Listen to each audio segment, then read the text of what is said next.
Welcome to the accountancy class. आज की video में हम डिस्कस करेंगे एडजस्टमेंट्स के बारे में।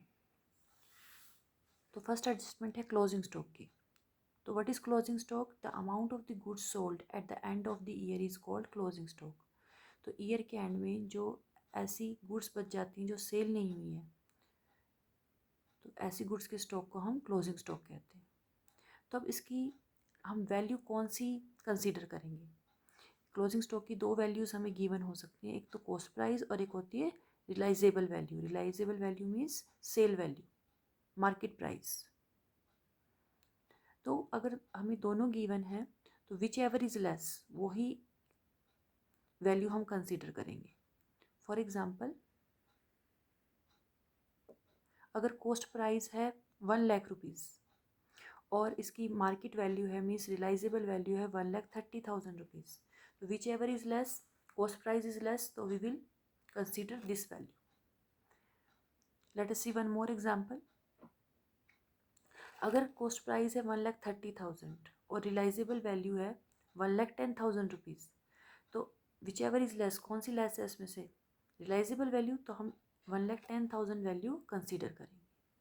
अब ऐसा क्यों करते हैं कि जो लेस होती है हम उसी वैल्यू को कंसीडर करते हैं? Because in recording the transaction हम कन्वेंशन ऑफ प्रूडेंस और कंजर्वेटिज्म फॉलो करते हैं। इसके according all the anticipated losses should be recorded in the books of accounts. तो जितने भी एंटिसिपेटेड लॉस हैं उनको बुक्स ऑफ अकाउंट्स में रिकॉर्ड करना चाहिए, और जितने भी एंटिसिपेटेड और अनरियलाइज्ड गेन है शुड बी इग्नोर, उनको इग्नोर करना चाहिए।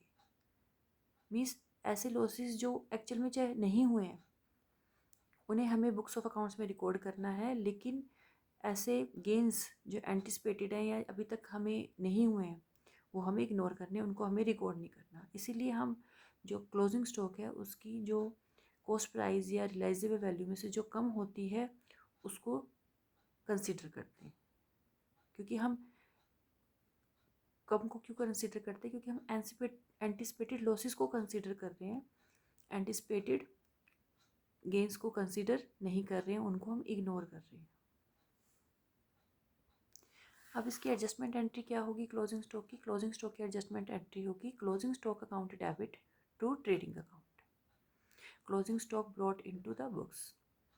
सो ये इसकी एडजस्टमेंट एंट्री बनेगी। अब फाइनल अकाउंट्स में हम इसे कहाँ शो करेंगे? जब हमें क्लोजिंग स्टॉक एडजस्टमेंट में दिया होता है, इट मीन्स ट्रायल बैलेंस के बाहर गिवन होता है। तो जैसे कि मैंने आपको प्रीवियस वीडियो में भी बताया था कि सभी एडजस्टमेंट को हम टू प्लेसेस पर शो करते हैं। फर्स्ट या तो ट्रेडिंग अकाउंट या प्रॉफिट एंड लॉस अकाउंट, दोनों में से किसी एक में शो करेंगे, और सेकंड हम शो करेंगे बैलेंस शीट में। तो क्योंकि ये एडजस्टमेंट में गिवन है क्लोजिंग स्टॉक, तो सबसे पहले तो हम इसको शो करेंगे। कहाँ शो करते हैं हम इसको? क्लोजिंग स्टॉक को ट्रेडिंग अकाउंट में शो करते हैं, तो ट्रेडिंग अकाउंट में हम राइट साइड में शो करेंगे, ठीक है। और सेकेंडली हम इसको शो करेंगे बैलेंस शीट में, एसेट साइड में।